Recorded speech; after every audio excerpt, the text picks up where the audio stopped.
She got big brown eyes, tangled hair, falling in her underwear, and nothing's better than doing nothing together now. Atong sugdan atong program sa atong usual na preliminaries, no? Gamay pag-ampo, pasalamat sa Ginoo nga maayong lawas, maayo atong adlaw karon, ato ang pamatsan awit ug atong subuhin. So akong awhakon ang tanan sa panindog. Okay, pwede na tang manglingkod. Once again, maayong buntag ninyong tanan. Welcome once again sa ato ang kada Biyernes nga Kapig Istorya Program. Blessed kay ta karong buntag kay ang ato ang dinapit, ang Local Finance Committee. Amo ni silang tagsa-tagsa og introduce ninyo ini hatag nako sa microphone ni Ms. Ethel. Pasalamat pud mi kay atong friends from the media, atong kauban sa buhat ni apod karon. Karon ako i-turn over ang floor sa ato ang Provincial Information Officer, Ms. Ethel Natera, para iyang i-introduce ang ato ang mga bisita karong buntag. Ms. Ethel? Salamat kay Suset. Sa Kiguloy Suset Ganina, sorte kita kay ang ato mga puyo karong mga kampanaman. Haring gagis ko. Ay na, haring gagis ko. Wala. Diba? Okay, sila may nagpuput sa kanang pundo sa Kapitolyo. Sila nagbantay nga ang kwarta na ito ay pagkagasto na asa sakto ng proyekto. So, asa mga magsugod sa mga tuho sa mga left? To the right. Sige, to the right. Ay ko sa tuho. Of course, we have our provincial accountant, the one and only Mr. Yato Kipil. Hindi sa mong tapad, wailain ang nagsikik balanse. Kung saan ka niya itong kwarta ng dilig ng patakang gasto. Atong budget officer, Mr. Danny Robles. Ang report sa pikas, wala. Ang issue sa cheque, si Provincial Treasurer, Manny Gial. And ang pinaka-patan ko. Pinaka-patan ko na, hindi pinaka-patan ko yung baby face mo din siya. So, pinaka-patan ko sa grupo, atong Provincial Planning and Development Officer, si Mr. Chris Lucero. And ako before I proceed, pasalamat sa ko sa DYCM through Mr. Rico Osmeña, nag-live na karon sa DYCM. O si Eric Manait na kauban na ito sa studio. So, DYCM 1152 live na every time na content ang istorya. So, Fridays na siya. So, di na ito lang anon, puproceed na sa konserasyon na naata na karon. So, first atong naatay slide, kung sa yun siya ang Local Finance Committee, kung sa may trabaho alay nila, kaya naada rin mga banggiitan kaayong may case numero. Pero ako nag-explain ko sa kung sa yun siya ang Local Finance Committee, then mag-proceed na sa question and answer. Nice. Okay na? Sige, kasi explain ano niya. Mayang buntag, kinatong tanan. Niyakmi ang Local Finance Committee para ginabi ninyo para masabtan sa tanan kung sa yun ang iyang function, composition o kung sa pinasikaran aning pagkamugna aning Local Finance Committee. Now, atong unahon sa ang iyang basihan or pasikaran sa iyang pagkamugna or creation of the Local Finance Committee. Atong bawaan gikan sa Section 316 sa Local Government Code of 1991, otherwise known RS 2160. Ang Local Finance Committee gibongga na siya aron pag pangita o mga koleksyon, income, o para po sa iyang mga expenditures. Now, akong ihatag nato ang iyang composition gikan sa 316, sa 7160.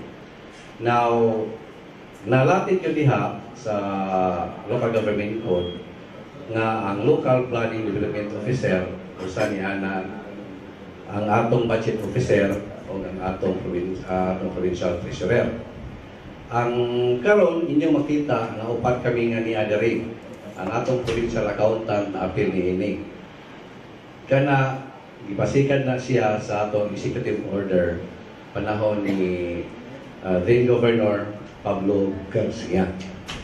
Gi-appeal ta kana ang atong provincial accountant tungod sa kamahinungdanon po sa iyang posisyon. So sa iyang participation bahin sa pagkwinta sa atong mga, of course, gawastuhan. Kay naa naman yun diha ang yung pa sa atong accounting ang final entry. Now, mupaingon ta nga to sa iyang yung subay kung sa gyud ang iyang function sa atong local finance committee o naong ganit ay slide gibahin kini actually ang upat yun. Although walo ni siya ka leaders ang sakto ra gid actually ari niyang trabaho i-summarize lang yun into 4 which ang primero ani niya determine the income reasonably projected as collectible for the ensuing fiscal year. So kining dapita ang local finance committee mooy mo determine kung bana mo estimates pilagi atong mga collectibles for the ensuing year. Ito si sa umaabot nga tuig. Although ang treasurer gitagaan yun og sole sa local finance committee kay siya man yun ang nakahibalo sa asa pangita ang kwarta mo na nga ini budget hearing nato ana tagaan dahil na sa local finance committee ang atong provincial treasurer o forma aron fill up niya pila gyud ang atong makabot nga mga collectibles sa umaabot na tuig. Now, muadto ta sa ikaduha nga function. Recommend the appropriate tax and other measures on borrowings which may be appropriated to support the budget. Now, of course, kining tulungan nagsunod nga atong function, recommendatory na ni siya ngadto sa atong local chief executive para na sa mga appropriations. Pilay atong total nga magasto o pilay sa atong mga galastuhanan. Pilay ang mga ceiling sa para sa atong social or other economic and other expenses. So ato na lang iganit, makita nato nga mga recommendatory na diha nato sa local chief executive.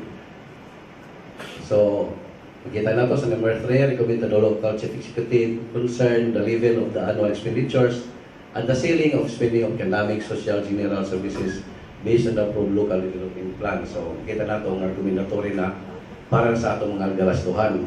And number 4 again, recommend to the local chief executive concern the proper allocation of expenditure for each development activity between current operating and capital outlay. So more on expenditures na gina siya kanang nagsunod nga atong mga functions of the local finance committee. Mo sunod na po na diha kawan aning mga number 5, although ato ato lang isulti. And number 5, recommend to the local chief executive concern the amount to be allocated for capital outlay and cash development activity or infrastructure project. So more or less more gyapon na siya ng mga function. Murag na itemize lang na siya na detalye. Ang ikaduha na number 6 ug number 7 assist na lang taana nato sa sanggunian in the review of budget of other local government units katong mga component cities nato, mga municipalities under sa jurisdiction of the province. So, ato pakita nato number 6, assess the sangguniang palalawigan the review and evaluation of budgets of component cities, municipalities, and appropriate action thereon. Now, naaman makita nato ang atong accountant, budget officer, imbita sa atong local finance committee. As regards to the assistance sa review sa sanggunian para lumigan sa mga budget sa atong mga municipalities and chartered cities. Although ang itahasan natin is local finance committee, pero among gihapon ng i-delegate o among tagaan ang special nga pagtagaan by way of endorsing it to the budget officer para pagkuha niya sa mga detalye yun. O kuan pa, o ari pa na ito, ato lang by analogy, o sa sanggunian pa, special committee na siya sa atong local finance committee. Atong tagaan siya kay more iyan gihapon ng linya. Pero later on, iyan ang isubmit niya rin sa local finance committee for resolution din to the sanggunian para nila matakaw kung sa recommendation sa local finance committee ultimately. So, number 7, makita nato, assess the sangguniang panalawigin na analysis and review of annual, regular, and supplemental budget of respective local government units to determine compliance with statutory and administrative requirement. So, review gihapon sa mga including ang atong province. In the case na siya sa province, in the case, ato na lang po resulti na naapoy local finance committee, by the way, ang atong mga munisipyo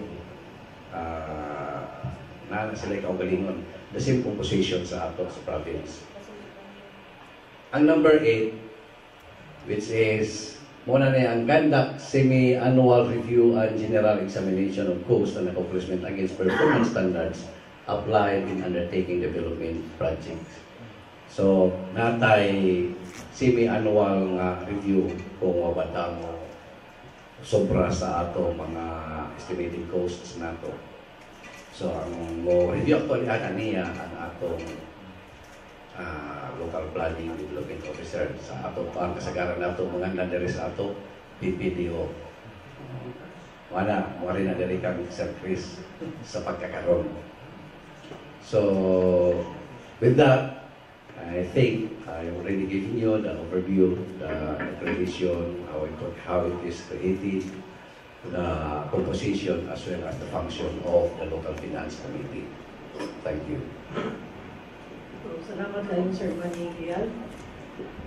So, nahatag ang overview ng sa function sa local finance committee. Siguro ang common din siguro ng question or nasing mo nung nakaroon na kumusta na ang panudanan sa kategoryo. So, kumusta mga itong kwarta, kwarta para sa mga projects. So, ito ihatag ka ng Sir Maripel.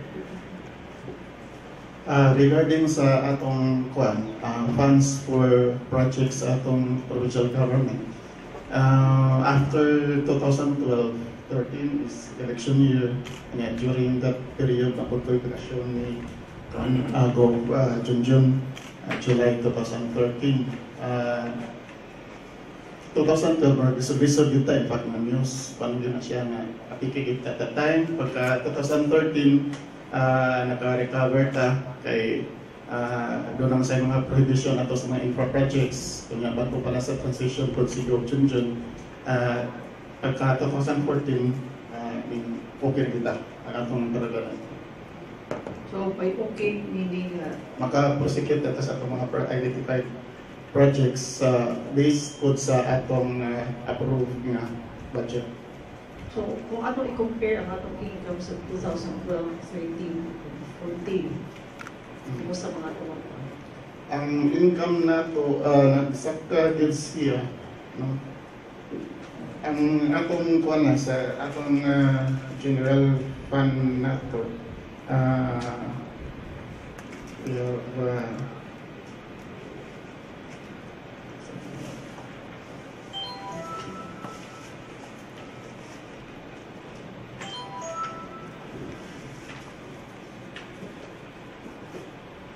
pagka 2013, we have around 5.5 million, 566 million in net income. Then 2014, 599.9 million. Net income for the 2-year period, 2013 and 2014. So, usa na sa mga sources na sa revenue na atong i-utilize for implementation kung sa atong 2014 projects gi-aprubahan ko sa atong anong budget and 2015. Kaya naman tayo ka ng funds na gi-utilize for our 2015 budget. So, kung saan meron mga sources of income for diri sa province? Principally yun, ang ato, yung talaga yung allotment, kung may kapagkakawag yun na pundo. Ikaluha ka rin atong real property tax, which is naka-generate po tayo substantial yung increase sa revenue. Maraming over 2010 against 2013 and 14, 100%. More than 100% increase. Naku ang nakatabang po nagkatong atong General Revolution 2012 nga effective 2013 o kato po atong computerization under sa Integrated Taxation Management System. Kaya i-digitize na nato atong tax declaration ang successful na municipalities na fully implemented o fully implementing sa program is tuburan. Ang Professor o Assessor na karupat ko, Senior Gemante, nag-request na po sa ilang BPLS, which is ang i-forward ito ni Attorney Mark for approval. What do you mean by BPLS? Business Permit and Licensing System, part na sa program. So, makayuntan na ang Kapitolyo, doon lagi iyong kwarta. Sufficient siya, not unlike before sa 2012 na we're resolve ito at a time. Doon ay mo patawag pa na additional info? Sure. Si Sir Manigial.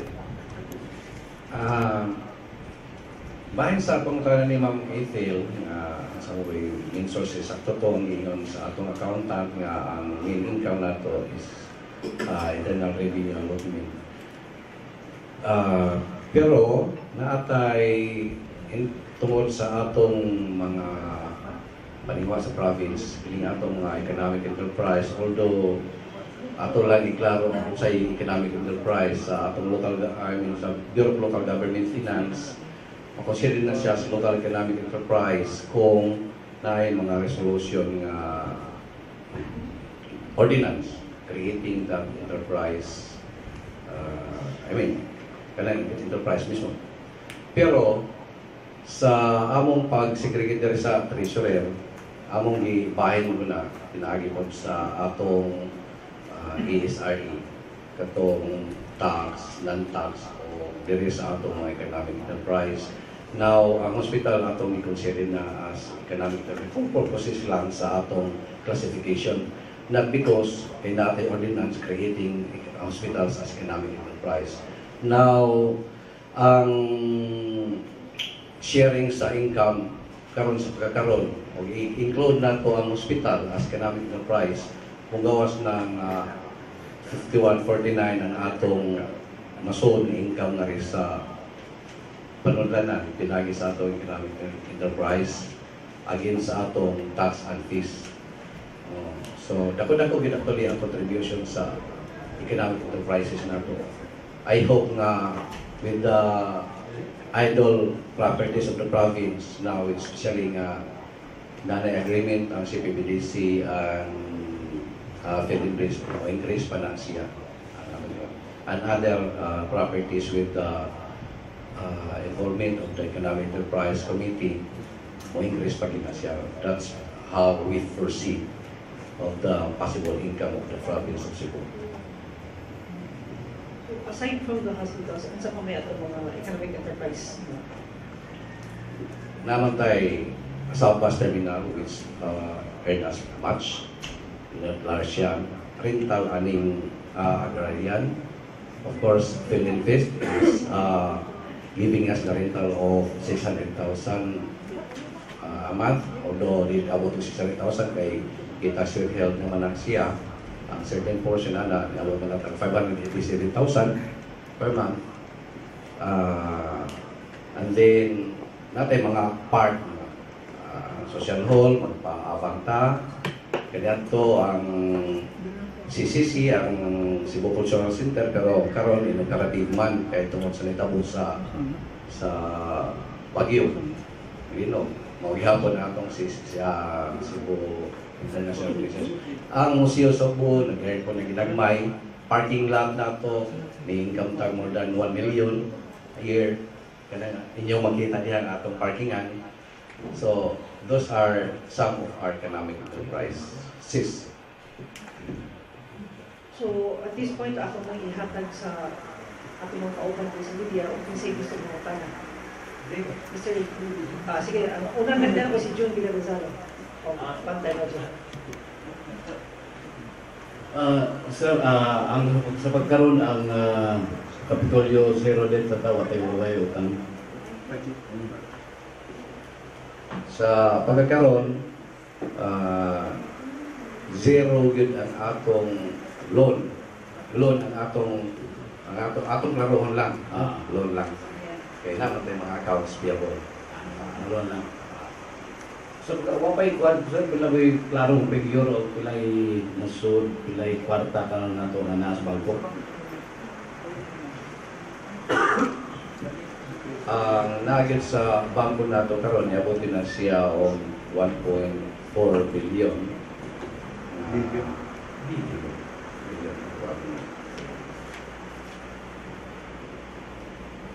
Tunay na ipang tanong, Sir Greg Thompson. Good morning. First time na ako nagka-appeal ng Kapistorya. Welcome to Kapistorya. And sige, hadong invite mga internet ako gani. Sir, doon na ito yung mga build-up funds na nasold sa probinsya during the time pa ni Gwen. And then, doon ang mga recommendations ang kuha, even sa other LGUs nga ibalik nga ito sa National Treasury after the Supreme Court declared nga unconstitutional itong build-up.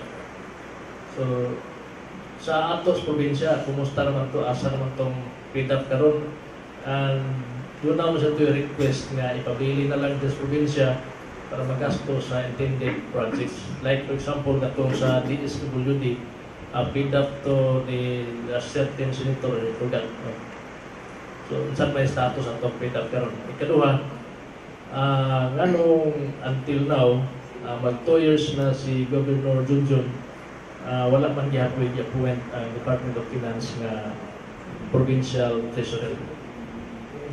Una sa tasap, ano ka lang po? So, si Marley, kayo mo ito ba?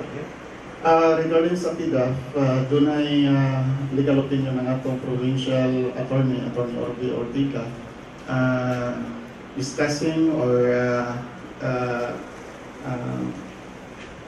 gikuan gyud niya ba ang kanang mga legal kuan dito sa katong Supreme Court decision. Now sa Supreme Court decision, as to the details, mas payo kuan ninyo ang kuan sa Attorney Orbi regarding ana kay itugod sa issue sa Supreme Court tulad ang NCE ang kuan nila katong saro lang wala pa NCE or kuan covered now katong kuan doon na ay notice of cash allocation i-download na sa kanang mga LGUs together with specific purpose na i-indicate mo tayo subject sa legal opinion ni Atty. Orbi na pwede ra gamit sa local government unit concerned provided na in accordance sa katong kuan purpose.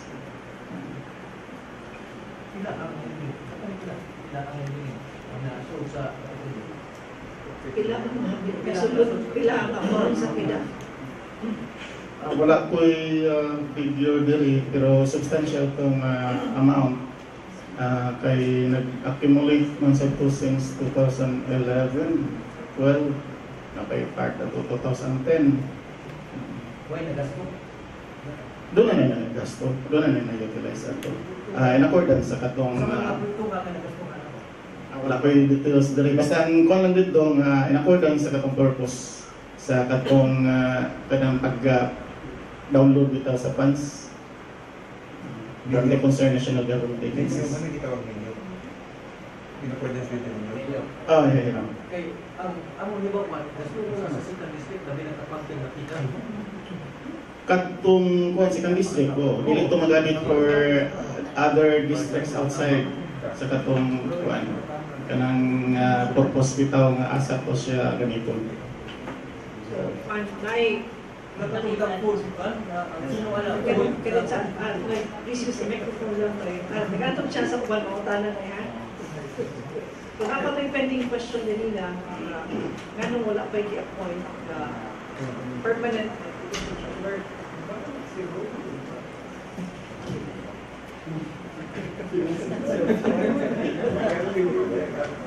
Okay. Ako na lang itubag.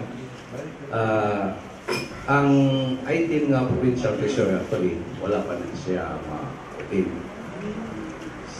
Nagpabilin ang posisyon ni Atty. Roy Salopri as provincial treasurer. Iyang kaso, although niabot man sa Court of Appeals, ang decision dito is that nalay sa suspension instead of dismissal. So, niadto akong nadunggan nga niadto kang Attorney Orphy, Attorney Mark, atong provincial treasurer for the statement. Pero ipangitaan pa ni Attorney Orphy o finality of the decision. So, pabilin nga napangalan ni Attorney Salopri, dili man siya bigan, di man na nato mafilapan. Di ba ito dismissal lang yan? Ang sa ombudsman, dismissal to siya nga kaso. Pero sa pag-resolve na sa CA, Court of Appeals, ang iyang decision is only suspension instead of dismissal. Watahibaw kung sa'y status na case. Kay nag-handle actually it's not the provincial government but the ombudsman. Follow-up lang, how does it affect sa operation sa mga Sa pagkakaroon, naman sa atong local government code under 471, in case of the absence of the provincial treasurer, the assistant provincial treasurer will be charged, which is right now ako yung handle. And so far, if the income of the province supports the requirement of the province, kasabuhan na siya na we are okay in terms of operation. Sir, follow-up question na sir, ang Roy Salopri. Since I know you are also well-versed sa law, it's ko ilang ka.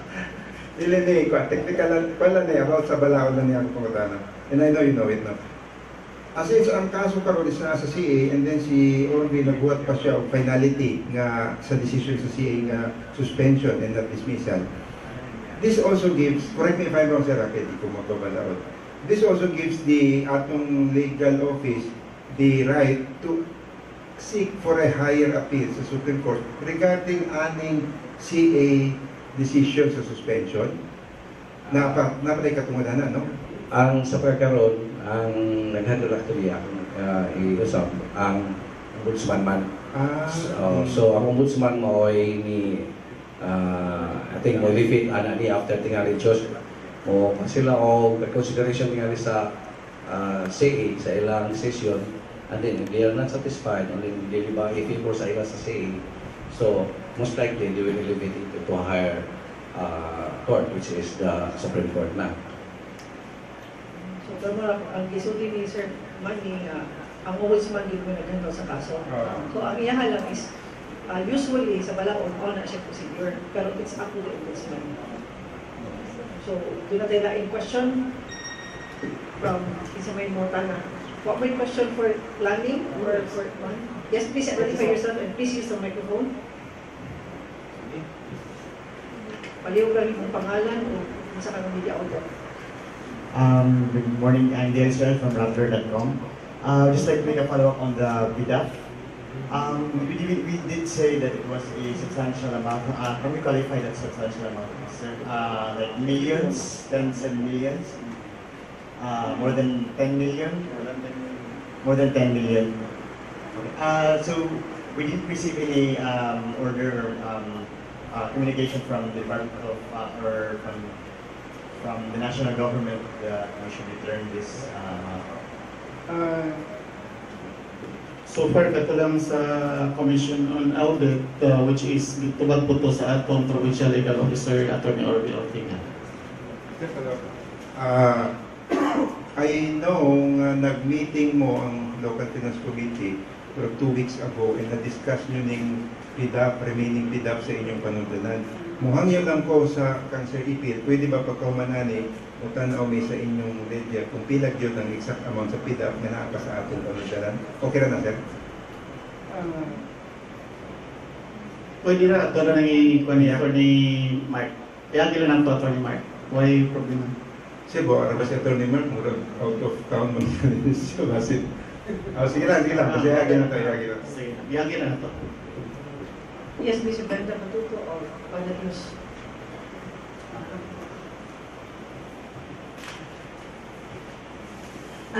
Mubalik lang po kanang tanong ko party atong sa nagisgot ng ganingan sa IRA na usa na to sa kuan nga income dako. Murag wala na isguti ang amount sir, pila man nga, pila ang annual income sa nato sa province overall. Pwede maganga po kaya.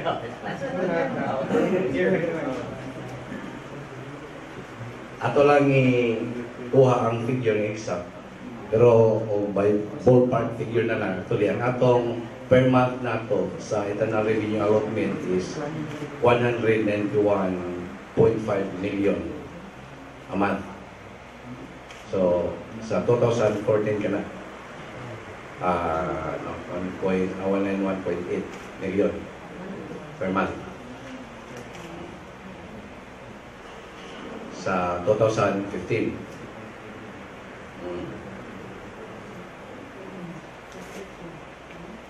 Basta doon ka muna, ang atong ma-receive na IRA every month pag 2014 was 168.5 million.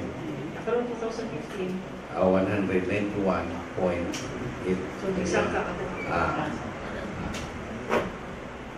Doon lang pala ipangutan na naka-additional set na kayo. Clarification pa. Yearly income sa province sir overall. Actually, naman tayo target sa 2015.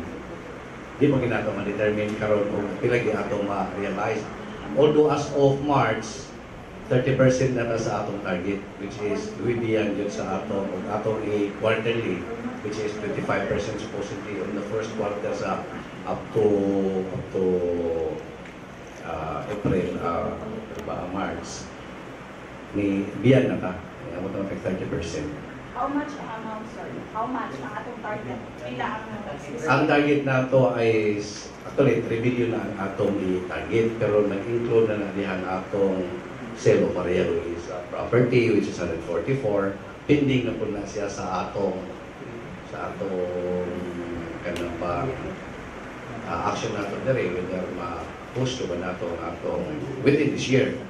Atong sale nato, and then part of that is katong atong loan, 1 million para sa equipment nato. Pag 2014 sir, pila na itong income?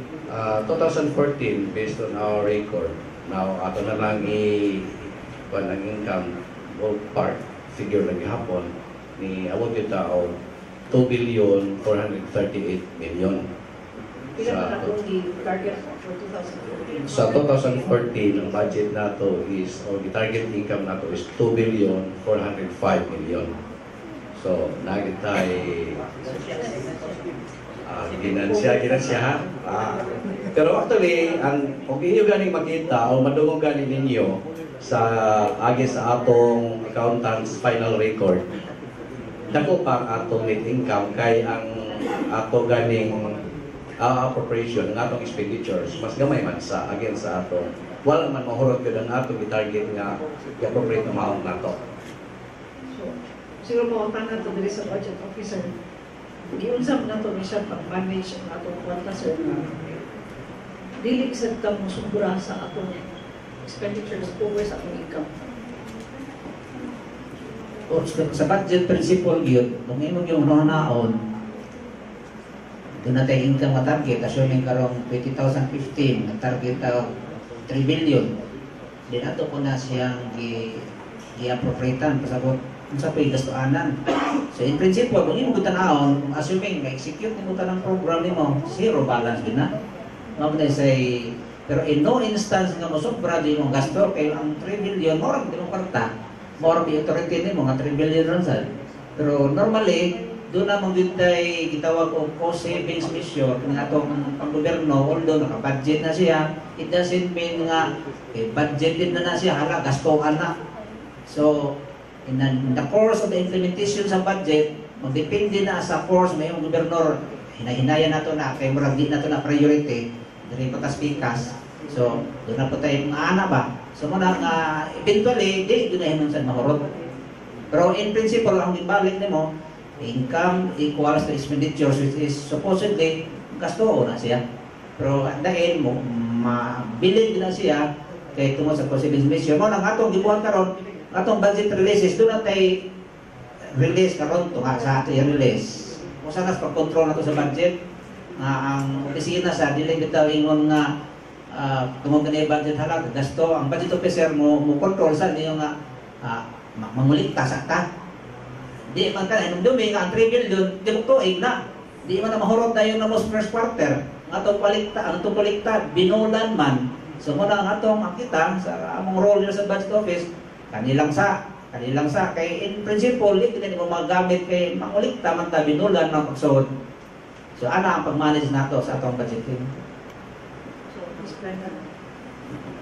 Sir, sa last 2014 ba, do we have surplus o nga? Kung naamagaling, say, asa dihapak ang mga surplus? Asa na kay matubag ang normally yun sa atong final nga competition sa savings, kami mang finance committee niya tagahala na to loan na atong accountant kasi may nagkuha sa atong savings. Regarding sa 2014, ang atong pag-determine diha o pilay available nga funds magamit is based on the funds remaining at the end of the year minus payable during the year sa prior years, then augmented continuing appropriation, which is pagkakaroon murag dati 240 million nga continuing appropriations 2014. So ang whatever is left no na remaining na to na mga utilize as surplus. We have about 200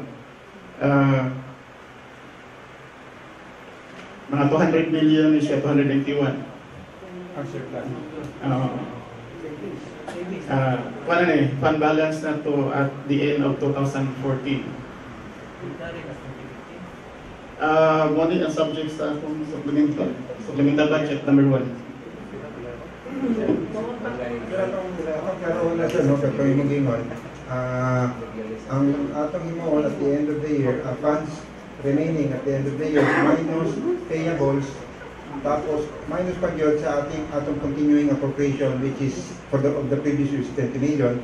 And then so kung atong i-minus tanan, ang mabiling surplus is 291 million at the end of 2014. This is healthy or sa imong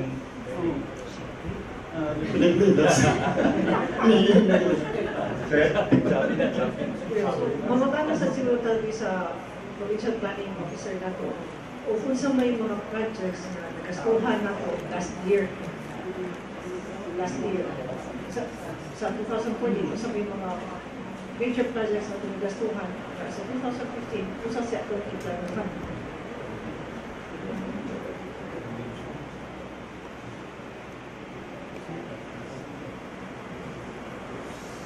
Si Martino, si Chris Lucero. May buntag. So, naamoy kopya man siguro ani. Katong last year. Nag-BDC last year.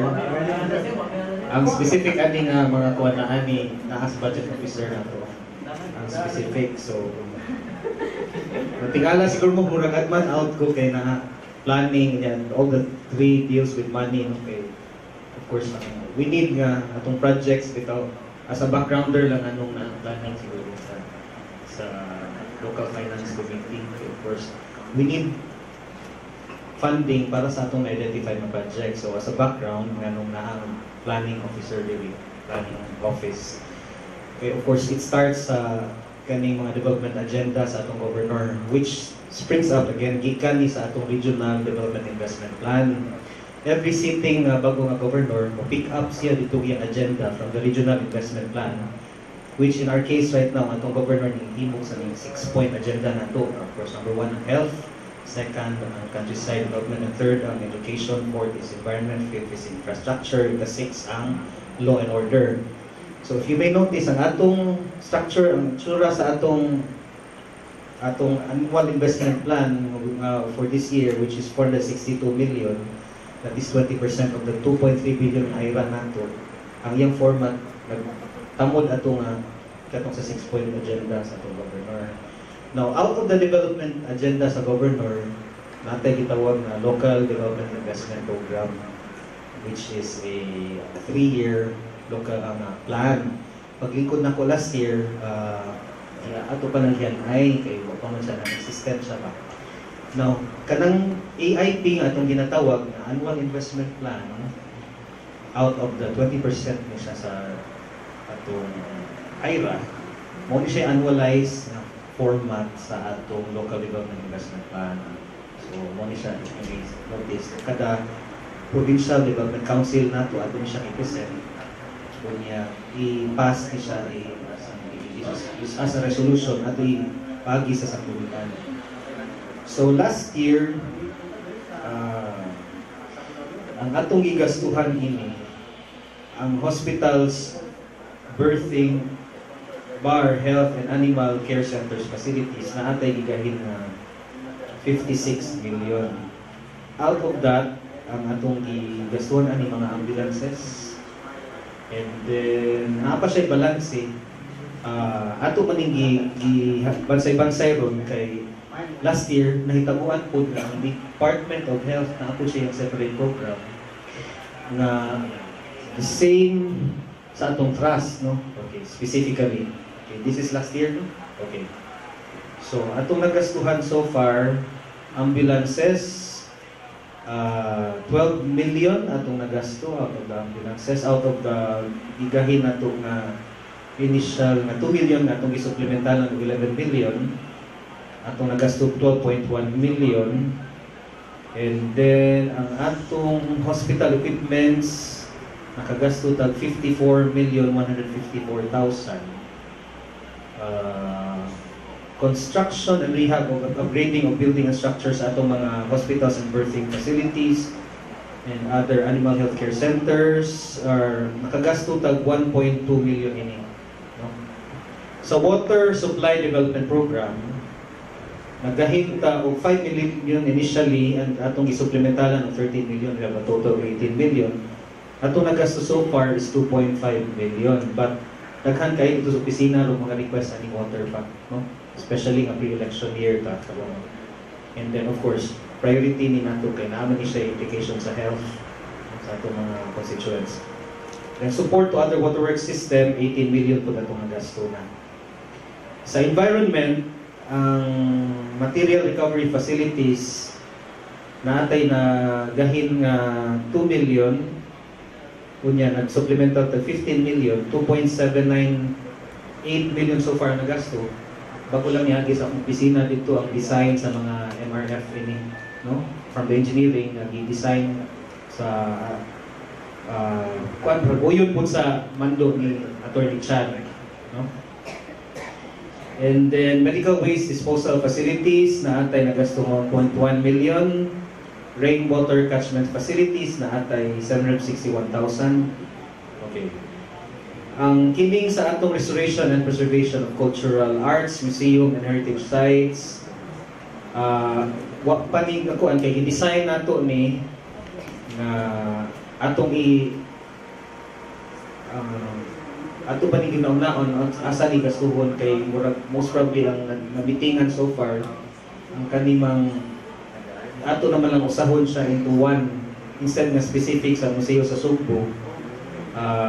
Imitingan pa nila ni Grace sa atong tourism office ang specifics ini, no? And then for economic services ang Malapas kwa naatay ligasto nga 3.4 million ini. iya atong igastuan ni mainly ang katong sa roads niya sa Malapascua kaya atong ni-develop pon siya as a tourism site. Part di siya sa tourism circuit sa north na atong i-form. Circuit meaning wala siya value chain bitaw na naka-link ang iyang tourism circuit. Malapascua, ug Bantayan, and then Bugo, and then Bantayan. So, ato man ang i-develop na tourism corridor diya Batita, no? Unya na atay we have a building and other structures. So last year niya, all in last year niya, 2011. Cebu South Bus Terminal na atay gigastong 11.999 million sa iyang renovation. Sa roads and bridges, farm to market roads na atay ginugurihang tuburan, and the other one is worth 15 million each. The other worth 15 million each, tuburan and so good, okay. Provincial roads, bridges, mga ginagmay na ni siya. Ang engineering mo yung experience na to ani, no? Worth 41 million. Next is electrification, renewable energy development, street lighting program. Electrical poles ni specifically to sa Yolanda areas siya, no? 5 million pesos. This could also form part while we rehabilitate sa atong area sa north sa Yolanda. This could also form part of our law and order na trust sa governor. Okay, of course, we need lighting ini gabi. Okay, para dili lang police visibility kinahanglan, we also need lighting to ensure na klaro mga katawhan dili mo proliferate ang crime, no? Food production, we have naatay construction, rehab of trading centers, 5 million. Ang specifics ani na sa Provincial Agriculture's Office. Livestock market developments, ato ning trust ilang Dr. Rose Vincoy po. Some specifics. Post-harvest facilities, agri, again. Bio and liquid nitrogen plant or equipment na ani trust ni sa atong probinsya na ani sa provincial vet na ito naka-launch na specifics. As well as livestock dispersal na 3 million. Last year na atay gigahin nga 65 million nga financial assistance under the Governor's Office, atong gi-augmentan of 50 million. So now we have a total of 118 million last year under the Governor's Office financial assistance. Ang nagasto nato is 111 million and 760,000. Under the Provincial Vice Governor's Office, naggahintag 8 million. Ang nagasto ni Vice Gov is 7,664,000. For all the Sanggunian Panlaligan members, we have 37.5 million. Ang ilang nagasto so far is 31,761,000. As of April, we'll go to 2015, no?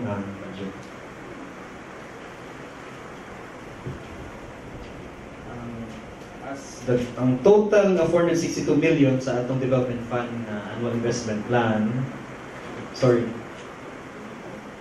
out of the 2.3 billion na IRA, dili kay ta layo atong slippage kay as of April ang atong atong utilization is 24%, that is 1/4, so we're not far on track. Okay, we expected at this point in time we are 25%. Ang pinakadako aning nagasto so far under financial assistance na varied ni under the Provincial Governor's Office na 75 billion, ang nagasto is 73 million, and the remaining is 1.3 billion. This could be subject for supplemental kay at this point in time 1 million na billion para sa financial assistance. But this is understandable kay dagdag commitment si Governor sa past year na wa ma-accommodate sa atong 2014, dili na to i-charge sa 2015, especially the big ticket items such as the import sa Bugo specifically, mga 15 million atong commitment sa North. Kay that port is very important kay that could ease the travel and logistics between the north part of Cebu straight to directly to the Metro Cebu area, because studies show mas pas-pas o sa yung land-based travel kaysa kanang sea-based. Muna i-push ni Mayor Martins. Then kang Vice Governor, iyang nagasto so far out of the 7 million nga bigay na to na financial assistance for her disposal is 3.4 million. And then sa atong mga sangguniang members, 34.5 million for 2015, ang nagasto nila is 9.4 million.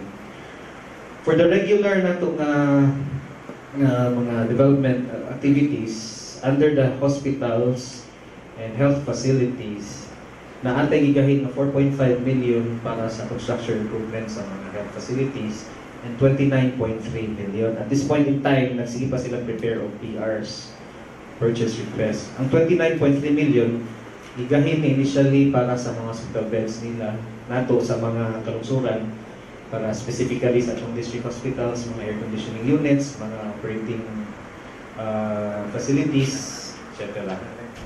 Ang atong water task force, atong gigahinan og 5 million for this year. And then, wa pa siya nagastuhipon. Nagkahinta this year 2 million para sa TVETs, Technical Vocational Education Training Equipment. So, for augmentation sa mga computers. And this is at the disposal of the governor, of course, with the concurrence sa atong provincial school board. Sa environment enhancement, naay ang Penro na atay 3.7 million under Coastal Resource Management Materials and Equipment. Gisigihan pa po nila himog training engineering design o mga prototypes, as well as improvement of grading of plant nurseries na 755,000, water catchment facilities na 460,000. This year again, to complete the 6-point agenda ni Governor under law and order, nagkahin na po another 2 million for electrical poles and related materials. No? Wa pa po di siya magasto. Sa ecotourism, nagkahintag 2 million, ang nagasto so far is 500,000. Ang kaning 500,000 mainly sa mga support ni sa tourism facilities nato, especially ang toilets. Sila ni Miss Grace ani Paulino sa effort namin sa tourism office. For the animal health facilities, natay 10 million. This is province-wide, and sa efforts ni Dr. Rose Wincoy, of course with the concurrence sa governor's office. Sa atong South Bus Terminal, again, there's another 2.1 million niya ato na ning i-utilize na 2.095 million for the additional renovation of the facility. For the roads, bridges, and highways, under sa Provincial Engineering Office, provincial roads and bridges and other structures, ang 86 million na natay nagamit na 20 million as of this year, as of this time. Ang farm to market roads nato, na 50 million, which is under the auspices of the Provincial Agriculture Office, natay 50 million gigahin. Out of this 50 million, diri kwaon ang atong counterpart sa katong Philippine Rural Development Program, of which bago lang last week na ay 3 road links na approved sa Regional Project Advisory Board sa Department of Agriculture worth 12 million nga atong counterpart, which is actually worth ang total project ana is 120 million. Kay ang atong counterpart ana is 10% naman, no? So there's another 7 million kapin nga i-subject next week for ARPAB review nga ang the whole project ana 70 million. So we're expecting na kaning 50 million makuhaan ni siya 20 million, no? But kanang 20 million is already worth 200 million projects. Okay? 10% naman atong counterpart. The other 90% gikan na sa World Bank from through DA, ang kanang 90%. Okay? Next is payment of loan. Yes, amo na rin itong giplano na itong loan para sa itong heavy equipment. At this point in time, according to the treasurer, is ceremonial na lang na sa Metro Manila na sa head office na sa Land Bank ang kwarta about to be released. Again, finally, total na to sa food production, sa agriculture, other support facilities, agriculture and PVET, 37 million ang nagasto na to, gamay pa lang, it's 500,000. Isigyan pa ni Suroy sa atong mga taga-PVET o taga-provincial agricultures. Sa Governor's Office, again, mention ko na 75 million, I guess. This is about it. Thank you very much. So, more or less yung idea na out of sa kwarta nga itong na-earn na daghang projects na nasugdan, naasa yung mga projects na masugdan na sa hapit, plus ang kanindot sa yung natin rin nga, mugasto na tag 20 million as counterpart, makakuha na tag 200 million worth of road projects. So dako na kayo na siya nga tapang gamay na tag magasto, pero dako at makuha. So pasalamat ang Cebu, usa sa pilot areas kaning project ng PRDP, Philippine Rural Development Plan Project or program. So dako na kayo na siyang tabang sa atuan. Pasalamat na nga, through the efforts of the governor, iya gini push na makuha na ito siyang important. So, doon na pa'y questions? Si June, si June, hindi Rizal. Then next is our Oscar, then Victor, naki-question, Vic. Si Michael sa lupa na hindi ka napusan si Nonoy. To Mr. Gil, sir, kaya bitaw na 10% na nakulikta na itong real property tax. Consider man din ako, na kanang special education fund ito. So, ato ba itong nagasto ron, kung nga ito ikaalang sa pagkukuran sa more classrooms, additional classroom ito kay pagpagandam sa K-12 program, education program, K-12. Actually, mas mayong tani nga atong ihatag untang ato sa atong school board. Kaya na may specific mo ito ang atong school board.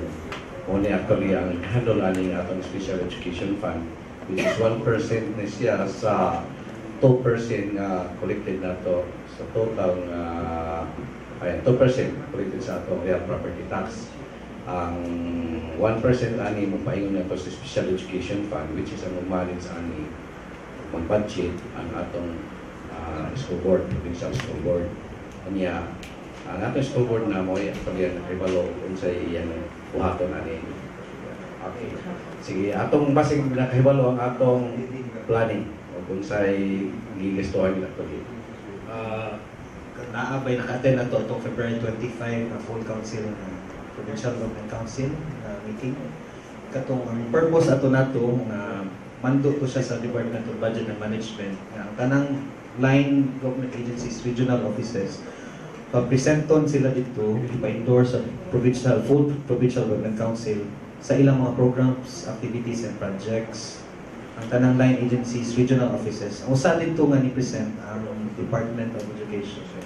So, kung sa may purpose ato na activity gimando sa DBM, it was actually to complement the efforts of the province na dili mag-redundant ang mga gastuhan. So whatever nga nakagipunduhan sa national government agencies, the provincial government will only just complement or add or find other nakatungwa mo kundi sa atong national government agencies. So for this year, I think ato lang i-validate ni, but ang DepEd ni gahin og bilyones sa atong probinsya. And I'm pretty sure mura lapit na siya. So, atong dalion kay pasado as kusina. Sir, katong imong ingon niya ang loan nato, seremonya na lang sa ang katong bakuha.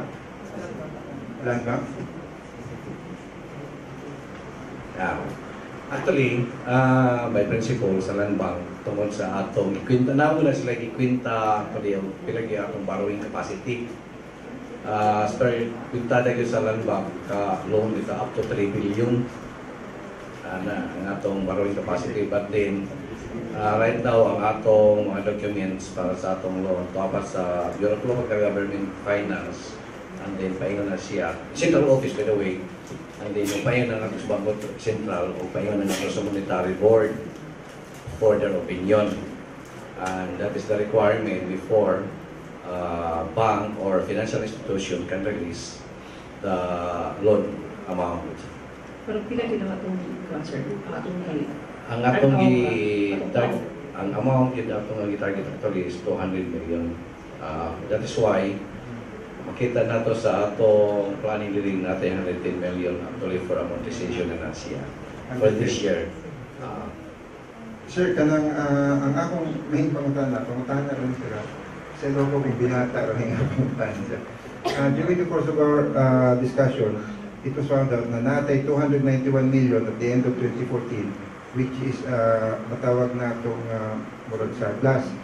And then, how do we plan to spend this 291 million Or pwede ba ning instead of mag-loan ta, kaning 291 million ang gamiton? Atong ihatag rin sa atong budget officer, kay actually mo man ang mo hatag sa Governor Morgamin from the Local Finance Committee usay paggamit nato ani atong mga excesses at atong mga sources of funds.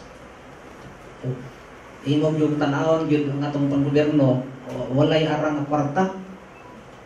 Imong yung tanawon ba? Ang atong need ako kayo, pero tungod lagi kay nag-limit man ta sa ato ang panudlanan, mao ra kay gasto. So pagtubag tong giingon nimo nga gamiton ba sa loan, murag mo padayon sa loan kay kanang kwartaha na daghang project atong gobernador nga during the time pag-prepare sa atong annual budget, kulang man yun. So mao gani nga nag-hope atong gobernador nga magka-donate surplus sa biging tuig para magamit nato rong para supplemental. So in other words, padayon atong loan, ang whatever excess na to last year atong gamiton para sa mga supplemental ni gobernador panasay daghang mga carries na projects. So, in short, masabot niya, although we have a surplus, doon na rin naka-identify na projects na niya. Aside from katong 200 million below, lain po ito siya. Mas katong 200 million specifically for heavy equipment, mas iba niyo ito sigaw nga, kinahanglan ito ng heavy equipment para makatrabaho sa itong mga dalan. Kaya kasod na wala mataan na equipment. So, sa tisunod, Sir Oscar, si Michael. Last question po na ako. First of last question. Sir, natay yung problema sa medical personnel nga atong budget remains low from the 45% na special services limitation for third karon sir nga 2014 nakabot na ba nato ang atong para sa mga medical personnel na budget which is 45 para sa mga medical personnel na budget? Ang medical personnel ang kitawag siguro ni mag-ingon nga PS limitation siguro nga pero dili na mo ay rason actually nga tungod sa ato ang PS limitation dili ta mga doktor siguro ang pasabot nimo regular doctors kay musuod na sa personal services pero makahire ta doktor kana mga outsourcing doctors. So mo nang aside sa atong regular nag-augment ta through outsourcing. So whatever din sa atong paghinahanglan sa atong ospital, doctors lang ma-address na when it comes to outsourcing ang atong sulbad na. So katong limitation dilo to nga limitation pero mo lagi to answer nga sa problema sa limitation kay regular man siya di ang pwede na makita limit outsource ta. So, Nonoy, last over na kita sa oras. Duha lang na tuig si Gobernador Hilario Gabinit kung sa may kiladat kanyang proyekto ng pilay kantidad ini.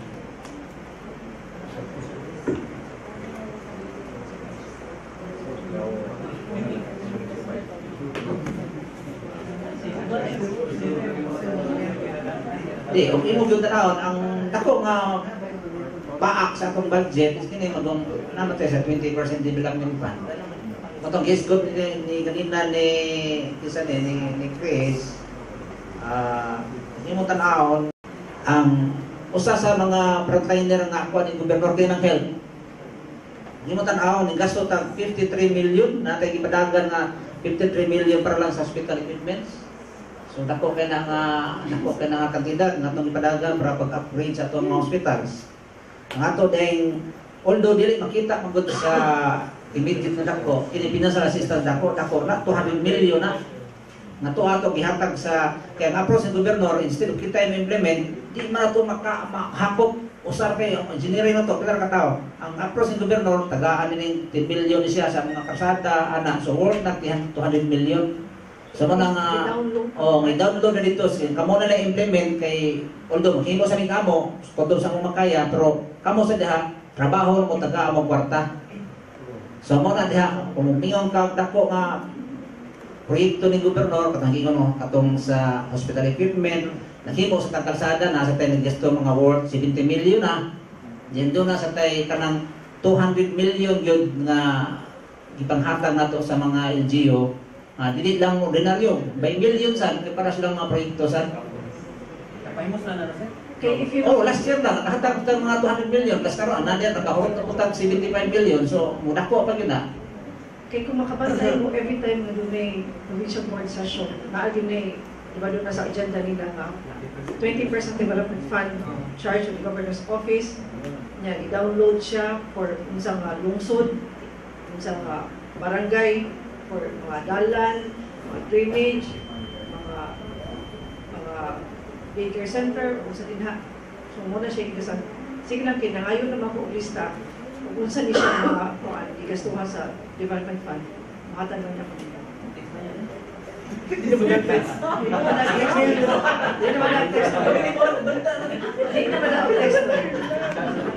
Sige, so, doon na pala ibang tanong kay Fred.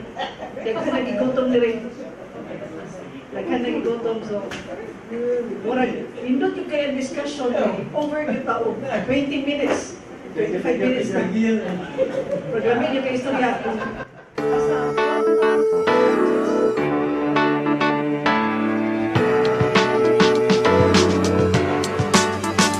She got big brown eyes, tangled hair, voguing in her underwear, and nothing is better than doing nothing together. Now she got a toothbrush as a microphone, belting out the Rolling Stones. I'm the last one to stop her. Can't believe that I got her. We get so close, kissing like Eskimos. It's a little bit much, I know I do. Isn't she crazy?